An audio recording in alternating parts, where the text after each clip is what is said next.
From far and wide, Oilers fans, this is Dolynny TV. And welcome back to another Edmonton Oilers discussion here on Dolynny TV, guys. Today we're going to be discussing the elephant in the room now that Peter Chiarelli has left. Essentially, right, I'm going to take a crack at the fish rots from the head theory that a lot of you guys have pointed out in the comments section. I've seen on Twitter. I mean, yes, there's the Old Boys Club, but there is more predominantly from what I've seen concern about the fish rotting from the head when it comes to the Edmonton Oilers. Obviously, if you comment that, you know what I'm talking about. If you've seen the title of the video, you know what I'm talking about. And it's as simple as this, guys. For the Oilers and what's going on, there's been a lot of blame, a lot of fingers pointed, and now people are starting to realize maybe this isn't just a Chiarelli mess. This isn't a Nicholson mess. This is a Daryl Katz issue. And as much as that makes it easy, that makes it simple, you blame the ownership group, you say, no, we can't have this because they're destroying our team. The problem being is it's their team. So before I dive too heavily into that, if you're not familiar with who owns the Oilers, I'm going to give you a little bit of a brief history on Daryl Katz. So Daryl Katz will go to the front office as described by the Edmonton Oilers NHL.com website, which still lists Peter Chiarelli as general manager, if you can believe it or not. So Katz was born and raised in Edmonton. Katz grew up a passionate Oilers fan, like all of us. Okay, you know what? Here we go. Before we blame Katz too much, let's remember he's a fan as much as we are. He may own the team, but he's a fan of what's going on just as much as we are. Deep connection with the team's rich history and is focused on creating the foundation for a winning tradition and bringing the Stanley Cup back to the City of Champions. Right there, that's where people lose it a little bit, right? All of a sudden you talk about Daryl Katz, who he employs in his front office, and the fish flowing one way and back the other way. Doesn't look like we're trying to bring a Stanley Cup to Edmonton anytime too soon, now does it? But points aside, like, I'm holding judgment here. I'm not saying anything. I'll let you guys discuss in the comments, because right now, today, I'm not really having an opinion. I'm just giving you the pros and cons of what the situation is and trying to spark the discussion for you guys to have out with each other, because I really don't want to have too much of a part of either which way of this. So Daryl began building what is now Edmonton Oilers Entertainment Group in 2008. When he bought the Oilers, way back when, he was announced as owner of the Oilers back on 2008, July 2nd. So just after free agency had opened up in 2008. Where was young Tyson Dolynny back then? Holy crap, I don't even know, boys. I don't even know. Probably just enjoyed a day at the beach and sunburnt and staying in the house. Anyway, so Katz was born in Edmonton. Like I said, he grew up as a fan of the Oilers. Well, when he grew up, he would have been 14, 15, 16, 17, 18, 19 when the Oilers were having their hell of a run of success in the 80s. So if you want to know kind of like where everybody gets the fanboy aspect about him in the 80s group of Oilers that are in the front office, it's right there. He was living those moments like so many of us have over the past 10, 11, 12 years, right? If you were an 05, 06 youngster who grew up and just all of a sudden got captivated by that run and invested so heavily, right?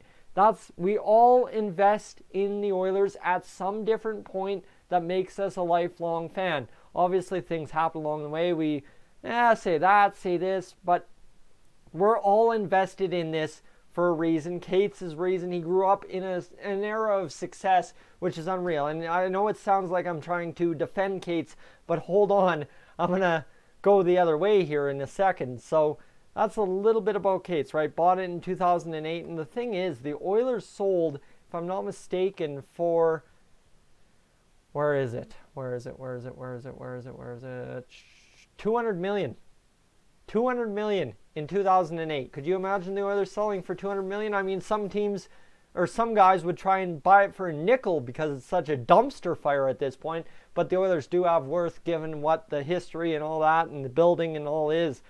So Daryl Katz, the man in question now, I guess, but what I want to also open up to before I get straight into my more analysis of this, I want to get into, as I load the pages, I have like 17 tabs open right now, so pardon me as I fumble around and try to get it right here.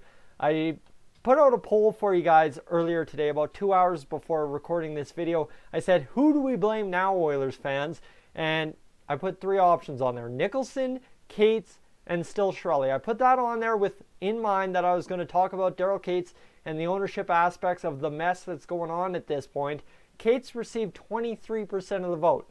That leaves 77 available, 6% for Nicholson out of 84 votes. Okay, so as many of you guys that I've seen notice that Nicholson's an issue, realistically, all the blame, even 2 days post-firing of Chiarelli, technically depending what you're looking at, midnight, Chiarelli is still the #1 option at 71%, right? So that's crazy. But getting back more to Katz in a second here, is Daryl Katz is a guy with a lot of money. Like, let's go to Daryl Katz's Wikipedia page here again. He's worth $2.9 billion. And my simple argument is this: the fish may rot from the head 100%. And I would be fine with that. If that is actually what the case is, well, fine. But the problem is, guys, when you start talking about we need a new ownership group or blame the owner kind of deal, you start getting into very, very dark, messy territory when it comes to being an Oilers fan. Because we've kind of already heard those rumblings before, right? When Katz wasn't getting his way with Rogers Place and the Ice District development, what did we hear? We heard about rumors of a possible team landing in Seattle. Well, now that that's 32nd team confirmed in Seattle, guess what? That still leaves a Quebec City. That still leaves some other places available, a Houston per se, for Daryl Katz to owe to if the Oilers fans demand his head on the platter for what this Oilers team is. That sounds absolutely gong show drastic. I understand. I understand 100% that sounds so loony bin, ludicrous, out to lunch. But guys, that's the problem. That is the problem with the fish rots from the head theory. If we're going to boycott and run the ownership group out of town, well, they either have option A, move somewhere else viable, or sell it. And realistically, I don't know. We've already heard Daryl Katz kind of talk.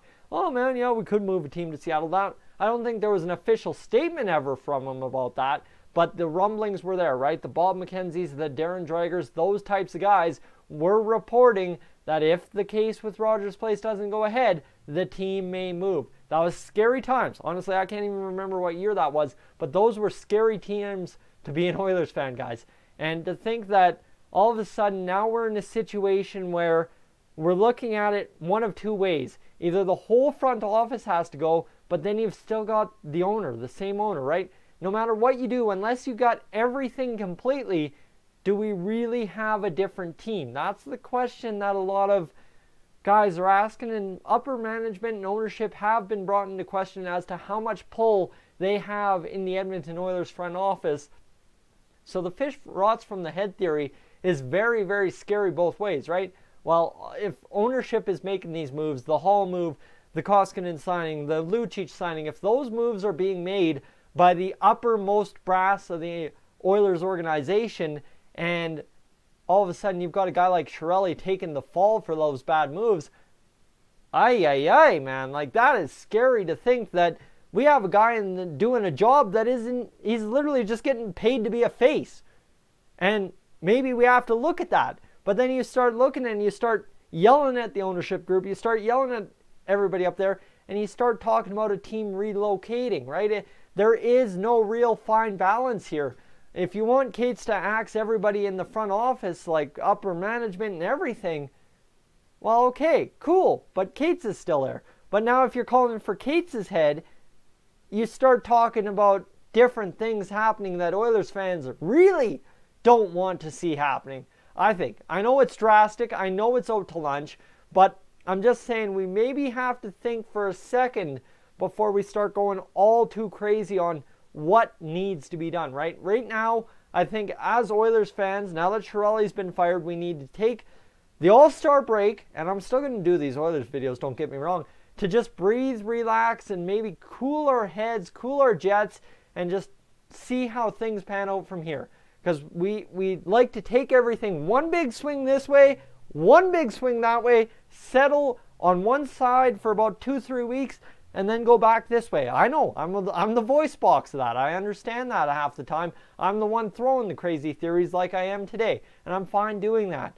But as Oilers fans in general, we can't be going out there and starting a Twitter hashtag, out Cates, get rid of Cates, right? We can't be doing that at this point because that really doesn't make sense, even though I understand completely where you guys are coming with the fish rots from the head theory. That's my take. That's my take on the situation.